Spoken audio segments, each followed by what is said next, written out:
Here's today's 2-minute tip.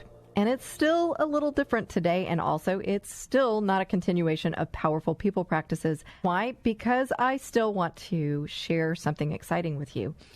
We have a new sponsor partner with us at the Divorce Coaching Hour, and I wanted to remind you of that. The Gifford Group has joined our team of sponsors who all want to support you. Scotty and Amber Gifford head up the Gifford Group.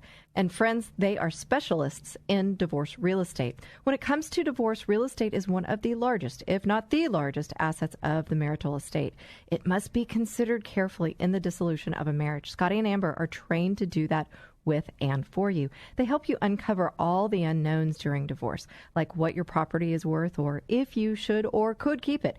And they help keep you protected and informed during the process, like helping you with title and credit issues. And what they talk to you about, friends, it's all confidential. Their mission is to assist divorcing couples by helping them to make informed decisions while preserving home ownership eligibility and credit of both spouses. They believe that when you have the facts, much of the fear in divorce goes away. Both Scotty and Amber hold the Real Estate Collaborative Specialist in Divorce designation. That's not a small designation to get, but it's huge for you. Scotty and Amber are trained professionals with compassionate hearts who want to help you in this challenging time. You can find more about the Gifford Group by going to thegiffordgroup.net. That's thegiffordgroup.net. And keep listening here because they will join us on the show again soon. And you'll also continue to hear the 2-minute tips, all to support you or someone you know who is facing or going through divorce.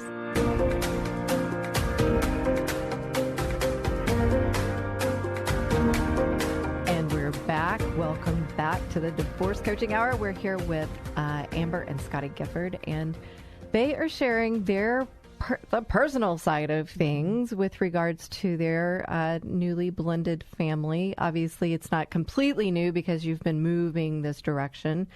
And, you know, we were in the second segment, we were talking about the things that maybe you could improve on, and they were honest about that.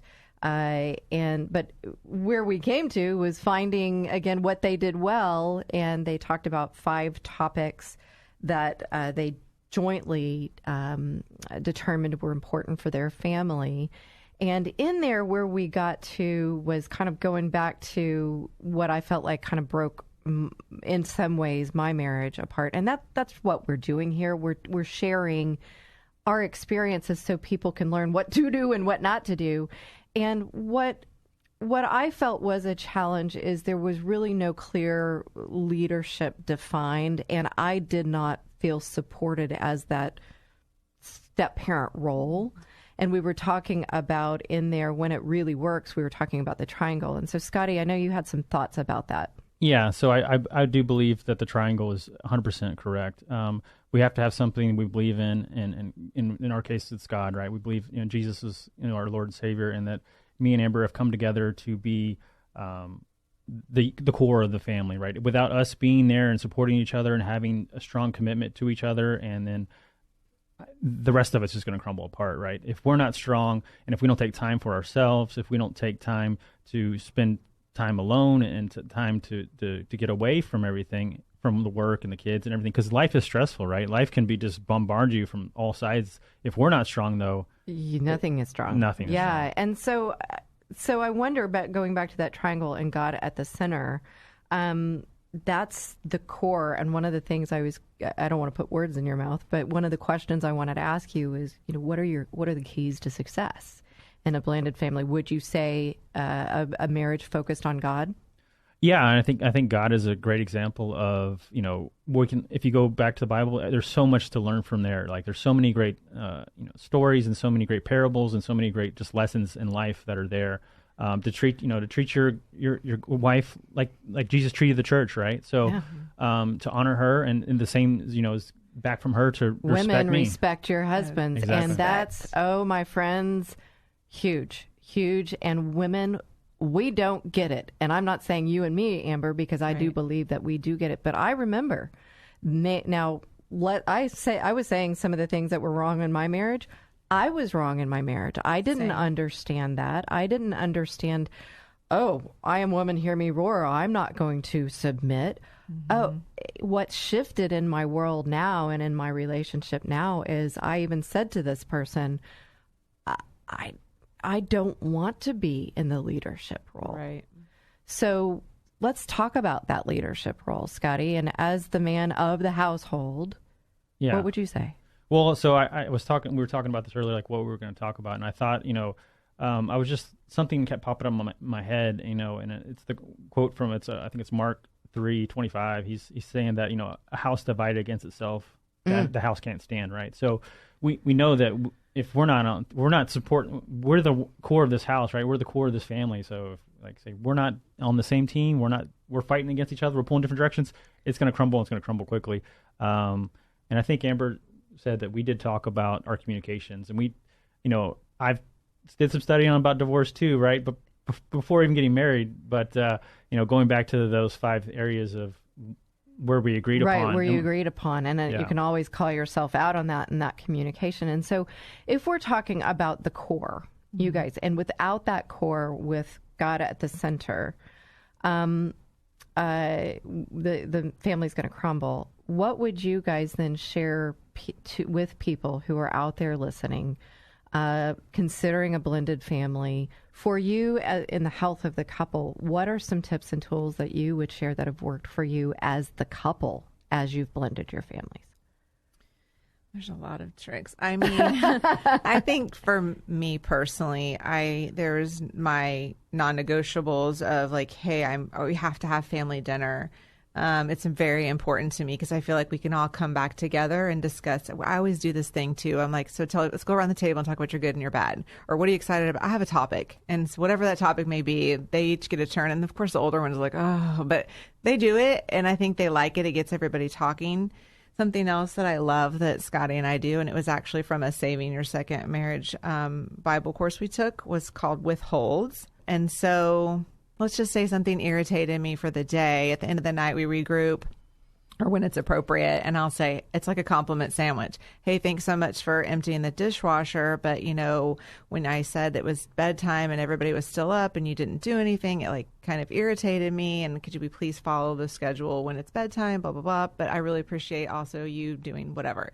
And the only thing the other person can say is thank you. Yeah, thank you. Which is really hard. So tell us, what does that do? What did you learn? So, really what that is it's her being able to speak without me trying to, defend yourself. There's no defense. Make yourself right. Yeah, there's no right or wrong fighting right here. It's just feedback, right? And right. I truly believe that feedback is, you can take it as good or bad, but feedback is just feedback, right? So whatever she's telling me is what she's feeling. So and I shouldn't be, berating her or getting mad at her or defending myself because of what she's feeling. All I should be doing is listening to what she's saying. But that's our nature. We want to. And what I'm hearing in there is, and I wrote this down, you took the time to understand what's important to one another. Mm-hmm. And in doing so, if you love that person, you want to help them get that. You do. And so you took that opportunity to understand, and we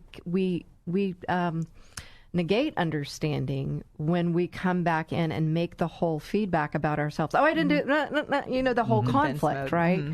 And so I think that's really important. So it's called Withholds, which might sound weird out there because it kind of even like you're in my body, like when I say withholds, it's like the negativity kind of comes up. But what I'm getting is we're withholding what's going to blurt out of our mouth. Correct. Yeah. And if we don't get it out, it's going to blow up later. Because there's going to be resentment. There's going to be anger later because she didn't get to express what she was feeling. Right. So those are things you're withholding, right? Those are things you're holding back.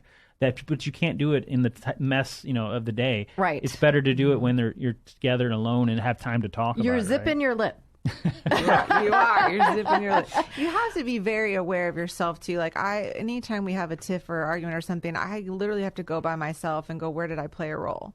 I do it every time because I'm so And you aware. must. You must do that. Must. And the coach in me is coming out, and I've just got to speak to this because that's exactly what this key to success here, these withholds, and how you guys are handling it, is we've got to seek the other person's perspective. Fact of the matter is there is a zillion perspectives of what happens in one instance. I mean, even if you look at it from a psychological standpoint in the brain and neuroscience, we all don't see out of the same eyes. I mean, that's just literal, right?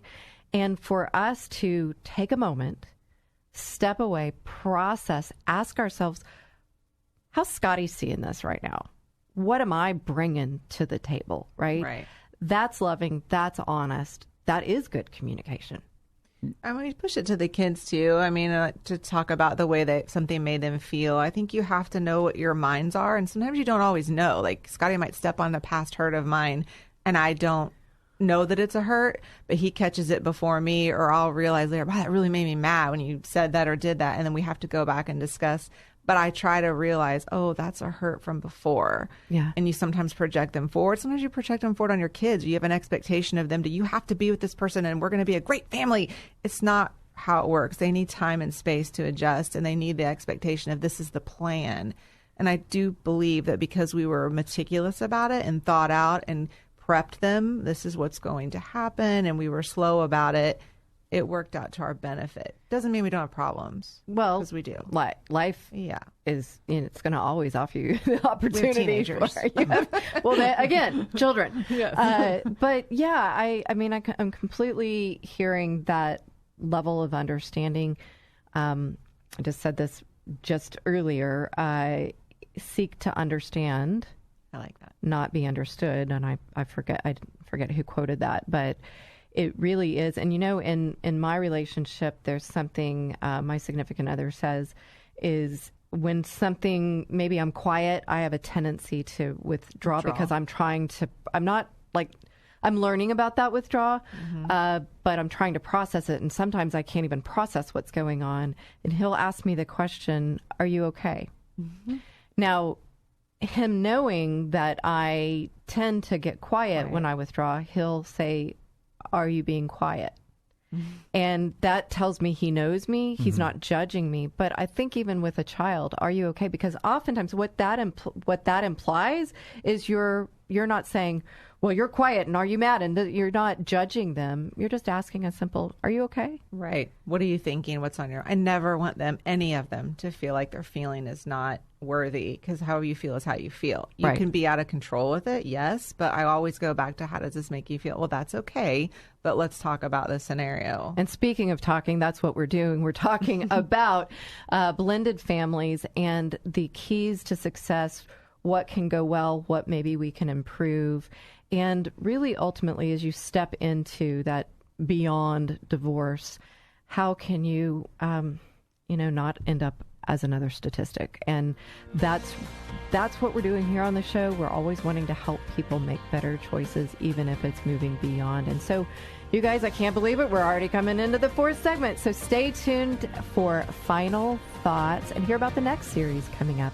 Amber and Scotty Gifford are here with us. Come on back.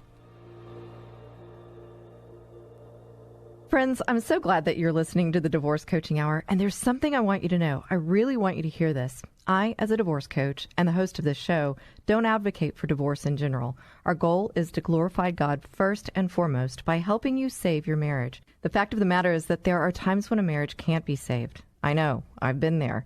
And when it can't be saved, we want to walk alongside you through it. We want to help you pick up the fragments, put the pieces